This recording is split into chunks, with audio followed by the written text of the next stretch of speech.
Bonjour, je suis Gentil, joueur narratif de Warhammer 40 000, et aujourd'hui j'analyse l'unité du Codex des Thousand Sons, les Terminators du Scarabée occulte.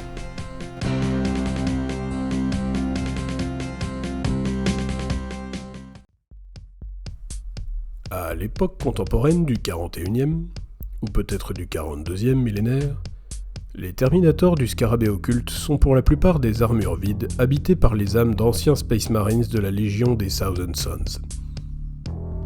Leur corps ayant autrefois été réduit en poussière par l'événement nommé la rubrication d'Ahriman, les Terminators du Scarabée occulte ne sont plus que des automates presque dénués de volonté, mais ayant néanmoins conservé tous leurs réflexes fulgurants de Space Marines. Ces guerriers d'élite sont menés par un sorcier appelé Sekhmet, qui les contrôle totalement. Ce puissant Space Marine peut être issu de l'ancienne garde personnelle de Magnus le Rouge, le primarque des Thousand Sons, mais peut également avoir été promu au sein de l'ordre Sekhmet en raison de sa montée en puissance. Au combat, ces armures Terminator sont gravées d'inscriptions magiques octroyant à leurs pseudo-occupants une résistance hors norme, utilisant ainsi l'inconstance du Warp pour se protéger des agressions ennemies. Les Terminators du Scarabée occulte emploient des combibolters infernaux tirant des projectiles saturés d'énergie Warp.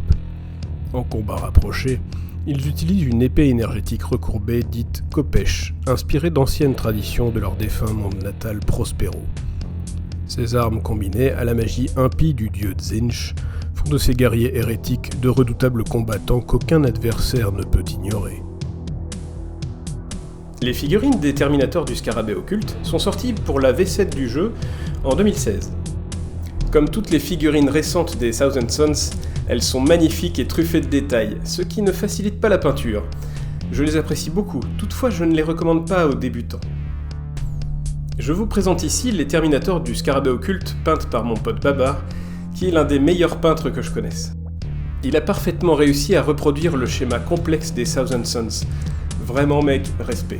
T'as vraiment très bien réussi ces figurines. Passons maintenant à la fiche d'unité des Terminators du Scarabée occulte. Et je vous préviens, ça va être un peu plus long que d'habitude. Comme la plupart des Terminators de Warhammer 40 000, ils possèdent un mouvement de 5 pouces. C'est faible mais fluff.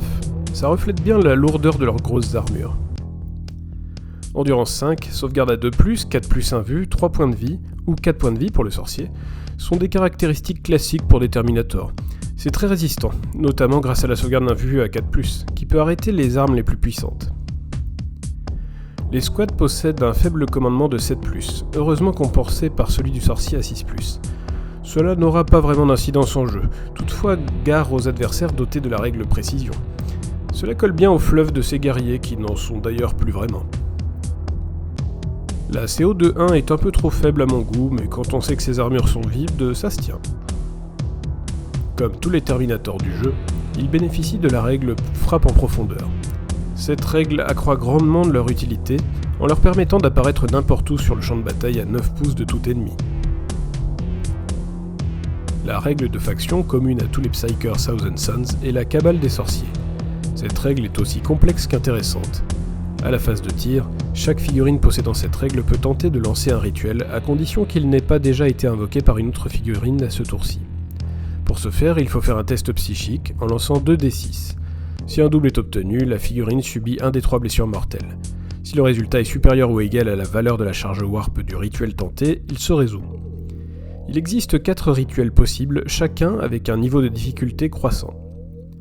Pour une charge warp de 5, Destin ruiné permet à l'invocateur de cibler une unité ennemie à 24 pouces. À chaque fois qu'une unité Thousand Sons de votre armée attaque cette cible, elle peut relancer les touches de 1, ou même tous les jets de touches, si le test psychique a eu un résultat de 10+. Ce bonus est utile, mais je ne sais pas si le risque en vaut la chandelle.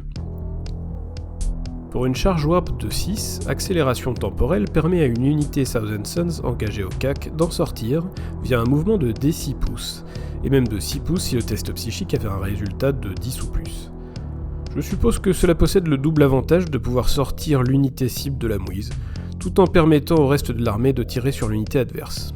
Je trouve que c'est utile sans être dingue.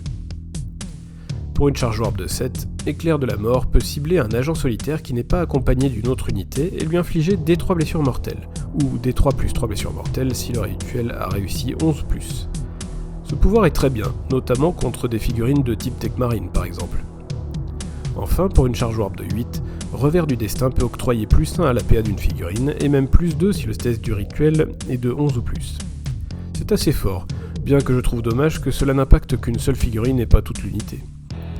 Mon avis sur cette règle de faction Cabale des Sorciers est qu'elle remplace un peu les pouvoirs psychiques de la V9 que j'appréciais beaucoup.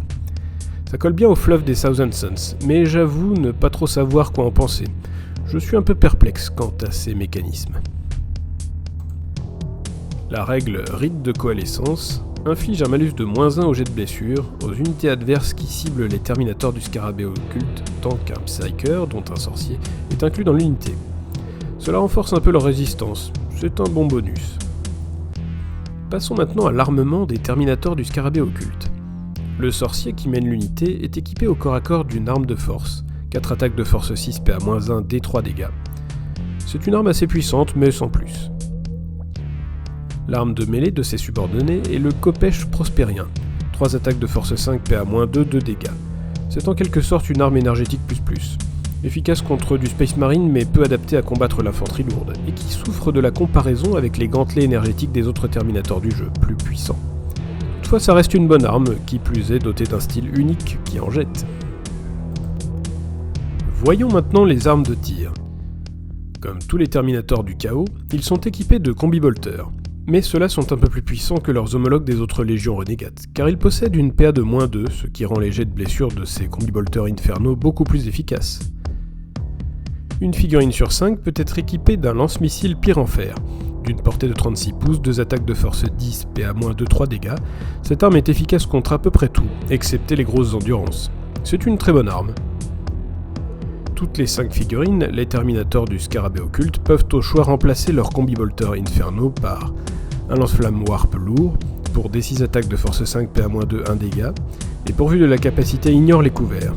C'est vraiment un très bon lance-flamme, que je trouve supérieur, et qui ravira les amateurs de feu aux couleurs arc-en-ciel.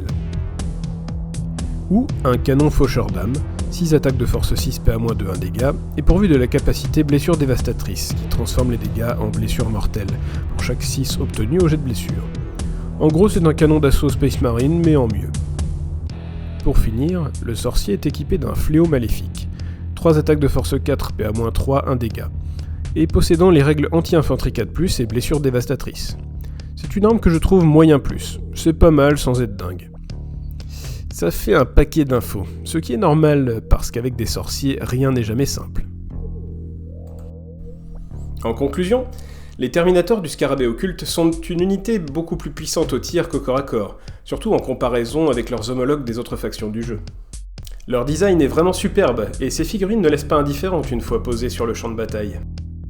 Sont-ils indispensables dans une armée de Thousand Sons ? Ça dépend de ce qu'on cherche bien entendu, mais je dirais oui, c'est plutôt une bonne unité, je trouve. Warhammer 40 000 en mode narratif, quasiment tout peut se justifier, alors n'écoutez que vous et jouez les figurines qui vous plaisent.